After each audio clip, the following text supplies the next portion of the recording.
Gold, trusted gold buyers. మీరు తాకట్టు పెట్టిన బంగారాన్ని విడిపించి ఈ రోజు ఉన్న మార్కెట్ ధరకు కొనబడును.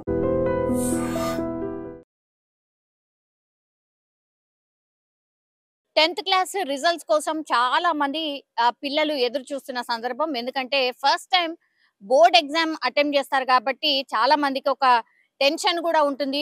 అబ్బో ఏం రిజల్ట్ వస్తుందా ఏంటి అనేసి కూడా చాలా మంది ఎదురు చూసే పరిస్థితి. ఈసారి 10th రిజల్ట్స్ కి సంబంధించి కూడా కొంత బానే వచ్చాయి రిజల్ట్స్ అనేది కూడా కామన్ టాక్ వినిపిస్తోంది. ఎందుకంటే 5,07,000 మంది దాదాపుగా పరీక్షలు రాస్తే అందులో 4,97,000 సమ్ చేంజ్ ఆల్మోస్ట్ అందరు కూడా పాస్ అయిపోయిన పరిస్థితి. అట్లాగో కూడా మన విద్యా వ్యవస్థలో కొన్ని మార్పులు తీసుకొచ్చిండ్రు. అంటే 10th క్లాస్ ఫెయిల్ అయితే ఇక ఇంకో సంవత్సరం వేస్ట్ అయిపోతుంది అలా కాకుండా వెంటనే వాళ్ళకి మరోసారి ఎగ్జామ్ కండక్ట్ చేసి మళ్ళీ ఇంటర్ లో జాయిన్ అయ్యే లోపల వాళ్ళకి ఎగ్జామ్స్ రిజల్ట్స్ ఎవ్రీథింగ్ అయిపోయి ఈ మిగిలిన ఎవరైతే పాస్ కానటువంటి విద్యార్థులు ఎవరైతే ఉంటారో వాళ్ళు కూడా మళ్ళా ఇక ఇంటర్ చదువుకునేలాగా ఆ సిస్టమ్ అయితే క్రియేట్ చేయడం జరిగింది. ఇది కొంతవరకు ఫలితాలను అయితే డెఫినెట్లీ ఇస్తున్న సిచ్యువేషన్ అయితే కనిపిస్తోంది.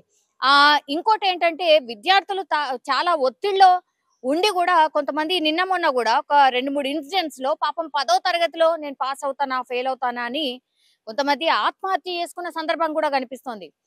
అసలు నిజంగా అంటే పిల్లలకు కొంత అవగాహన కూడా కల్పించాలి. ఇది పాస్ కాకపోతే మళ్ళా ఇంకోసారి ఎగ్జామ్ అటెంప్ట్ చేయొచ్చు, అట్లాగే మళ్ళా ఇంటర్ కూడా మనం వెళ్ళొచ్చు.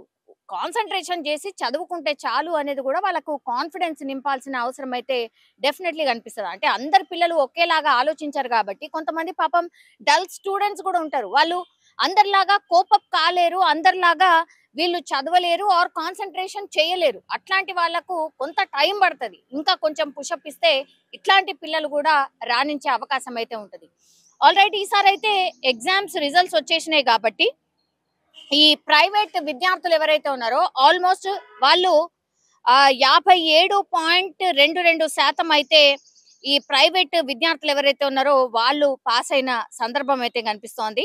ఇక ఈ బాలికల విషయానికి వస్తే 61.7%, అట్లాగే బాలుర విషయానికి వస్తే 55.14% ఉత్తీర్ణత సాధించిండ్రు. అట్లాగే బాలికలు అండ్ బాలుర కంటే 6.56% అధికంగా ఉత్తీర్ణులయ్యారు. అంటే ఆడపిల్లలే మంచిగా చదువుకున్నారు, వాళ్ళే ఎక్కువ మంది పాస్ అయిన సందర్భం. ఇది ఎవ్రీ టైం మనం చూస్తూనే ఉన్నాం.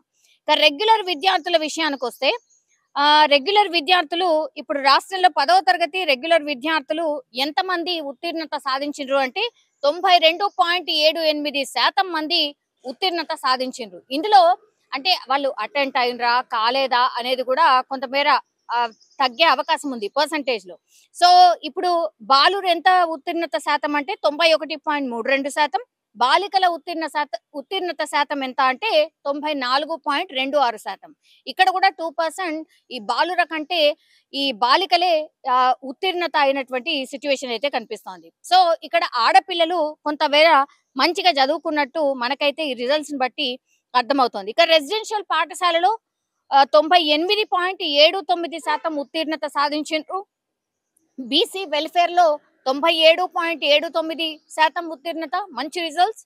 సోషల్ వెల్ఫేర్ లో 97%, అట్లాగే ట్రైబల్ వెల్ఫేర్ లో 97%, మైనార్టీ రెసిడెన్షియల్ లో 67.57%, మోడల్ స్కూల్లో 95.31%, అట్లాగే ఆశ్రమ పాఠశాలల్లో 95%, కస్తూర్బా గాంధీ బాలిక విద్యార్థులకు 94.42%, ప్రైవేట్ విద్యా సంస్థలకు వచ్చేసరికి 94.21%. జనరల్లీ ప్రైవేట్ దాంట్లో చదివితేనే మంచి మార్కులు వస్తాయి, మంచి ఉత్తీర్ణత సాధిస్తారు, లేదంటే ఖచ్చితంగా అందులో చదివితే మంచి మార్కులు వస్తాయి, పాస్ అవుతారు అనేది ఏదైతే ఉందో 94% ఉంది.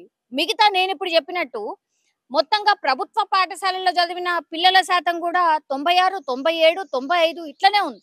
సో ప్రైవేట్ కి కానీ లేదంటే గవర్నమెంట్ స్కూల్స్ లో చదువుతున్న పిల్లలకు కానీ ఈ స్టడీ వైజ్ గా మాత్రం ఎట్లాంటి డిఫరెన్స్ లేదు. ఈ ప్రభుత్వ పాఠశాలల్లో కూడా చాలా బాగా చదువుతున్నారు విద్యార్థులు, మంచి పాఠాలు చెప్తున్నారు, అర్థం చేసుకుంటున్నారు, అట్లాగే ఎగ్జామ్స్ లో మంచిగా రాస్తున్నారు అని ఈ రిజల్ట్స్ ని బట్టి అయితే అర్థమవుతున్న సిచ్యువేషన్ అయితే కనిపిస్తోంది.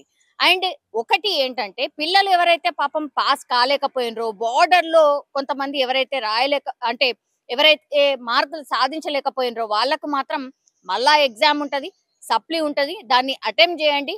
అది ఖచ్చితంగా మొన్నటి వరకు మీరు చదువుకునే ఉంటారు కాబట్టి దాన్నే మళ్ళీ సప్లీలో ఇంకొంచెం గట్టిగా చదివితే పాస్ అయ్యి గట్టెక్కే అవకాశం ఉంటది. మీరు కూడా వీళ్ళు ఎట్లయితే పాస్ అయినరో వాళ్ళతో పాటే మీరు కూడా కాలేజ్కి వెళ్ళొచ్చు, మీరు కూడా ఫర్దర్ గా ఎదిగే అవకాశం అయితే ఉంటది.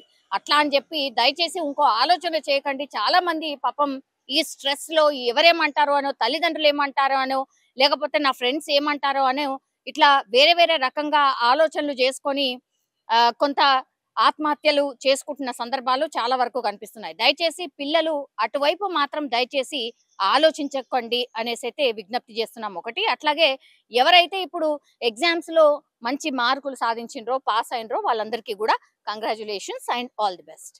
సంఘ సంస్కర్త అయిన బసవన్న జయంతి సందర్భంగా తెలంగాణ రాష్ట్ర ప్రభుత్వం 10వ తరగతి పరీక్షా ఫలితాలను అందించడం, 4,96,000 మంది విద్యార్థులు ఈ పరీక్షల్లో పాల్గొని ప్రభుత్వ పాఠశాలలు, ముఖ్యంగా రెసిడెన్షియల్ స్కూల్స్లో చదువుకుంటున్న విద్యార్థులు ప్రైవేట్ పాఠశాలల కంటే మెరుగైన ఫలితాలను సాధించడము ఈ ప్రభుత్వం యొక్క పనితీరుకు గీటురాయి. మనస్ఫూర్తిగా సిబ్బందిని, విద్యార్థులను నేను అభినందిస్తున్నా. మా ప్రభుత్వం ఏర్పడిన నాటి నుంచి ఈ దేశ భవిష్యత్తు తరగతి గదుల్లోనే ఉంది. ఈ దేశంలో సమూలమైన మార్పు రావాలి అంటే ప్రతి వాడికి నాణ్యమైన విద్యను అందించాలి అనే ఆలోచన లక్ష్యంతోని, బసవన్న స్ఫూర్తితోని మా ప్రభుత్వం పనిచేస్తుంది. మీకు అందరికీ తెలుసు. కన్యాకుమారి నుంచి కశ్మీర్ వరకు 150 రోజులు, 4,000 కిలోమీటర్లు మండు టెండల్లో, మంచు కొండల్లో మన నాయకుడు రాహుల్ గాంధీ గారు పాదయాత్ర చేస్తున్న సందర్భంలో ప్రతిరోజు సాయంత్రం ఆ రోజంతా వారు నడిచి ప్రజలలో మమేకమై ప్రజలు తెలియజెప్పిన అంశాలను వారు విని ప్రతిరోజు సాయంత్రం వారు ఒక 15-20 నిమిషాలు ప్రజలతో మాట్లాడేవాడు. ప్రతిరోజునే ఆ ప్రసంగాన్ని దాదాపుగా 150 రోజులు నిశితంగా గమనించిన. బసవన్న పేరు లేకుండా రాహుల్ గాంధీ గారు ఏ రోజు కూడా మాట్లాడలేదు. బసవన్న యొక్క ప్రభావం రాహుల్ గాంధీ గారి మీద, వారు అందించిన ఒక సామాజిక బాధ్యత, ఒక సామాజిక స్పృహ రాహుల్ గాంధీ గారి మీద ఎంత ప్రభావితం చూపించిందో వారి పాదయాత్రను బట్టి నాకు అర్థమైంది. ఈ సమాజం మీద 12వ శతాబ్దంలోనే దాదాపుగా 900 సంవత్సరాల క్రితమే సమాజాన్ని పట్టి పీడిస్తున్న అవలక్షణాలను, అనవసరమైన సమస్యలన్నిటిని కూడా తొలగించుకోవాలని, అది కుల వివక్ష కావచ్చు, మత వివక్ష కావచ్చు, లింగ వివక్ష కావచ్చు, అస్పృశ్యత, అంటరానితనం కావచ్చు, వీటన్నిటిని రూపుమాపాలి, సమాజాన్ని నిర్మించాలి. ఈ సమాజంలో మహిళలకు, పురుషులకు సముచితమైన స్థానం ఉండాలి. ముఖ్యంగా దళితులకు, గిరిజనులకు ఎలాంటి అన్యాయం జరగకూడదు, దేవాలయాలలోకి వాళ్లకు ప్రవేశం ఉండాలి అని వారు ఒక స్ఫూర్తిని, ఒక విధానాన్ని మనకు అందించారు.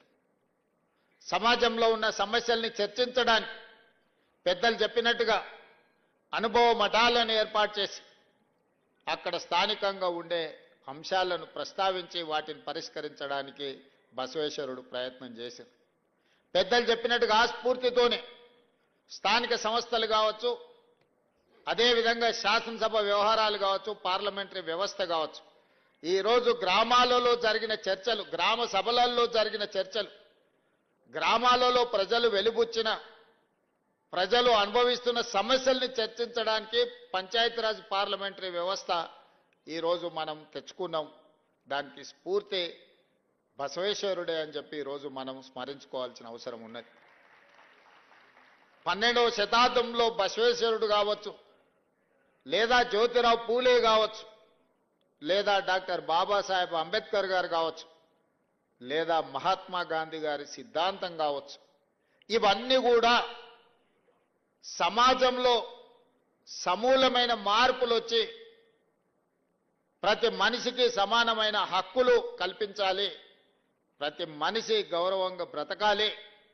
ఆ గౌరవంగా బ్రతకడానికి అవసరమైన ప్రణాళికలు ప్రభుత్వాలు చేయాలి. ప్రజలు ఎన్నుకున్న ప్రభుత్వం విధానపరమైన నిర్ణయాలు తీసుకొని పరిపాలనతో ముందుకు వెళ్తుంటే అందులో ఉన్న సమస్యల్ని, లోటుపాట్లను విశ్లేషించి విశదీకరించి ప్రభుత్వానికి అవసరమైన సలహాలు సూచనలు ఇచ్చి ఒకవేళ ప్రతిపక్షాలు ఇచ్చిన సలహాలు సూచనల్ని పాటించకపోతే ఆ ప్రభుత్వానికి వ్యతిరేకంగా నిరసన కార్యక్రమాలు తెలపడానికి, అవసరమైతే రాస్తారోకోలు చేయడానికి, అవసరమైతే ధర్నాలు చేసి ఆమరణ నిరాహార దీక్ష వరకైనా వెళ్ళి ప్రభుత్వం చేస్తున్న తప్పిదాలను సరిదిద్ది ప్రజలకు ఒక సుపరిపాలన అందించడానికి ప్రతిపక్ష పార్లమెంటరీ వ్యవస్థను మనం ఏర్పాటు చేసుకున్నాం. నిజంగా ప్రస్తుతం ఉన్నటువంటి సమాజం దేనికి ప్రయారిటీ ఇస్తుంది? ఆర్థిక సంబంధాల చుట్టూ మాత్రమే తిరుగుతోంది. మళ్ళీ ఎన్నికలంగానే చాలా విరక్తి కలుగుతాను. మంచి అనిపిస్తుంది కదా, లేడీస్ కూడా ఛాలెంజింగ్ జాబ్స్ చేసినప్పుడు చాలా బాగుంటది. ట్రాఫిక్ అసిస్టెంట్స్ గా నియమించిన ట్రాన్స్జెండర్స్ అందరితో సాల్యూట్ చేయించుకుంటున్నారు. ఫుడ్ డెలివరీ ఇవ్వటానికి వెళ్ళినటువంటి డెలివరీ బాయ్ అనిల్ పై కళ్ళ ముందు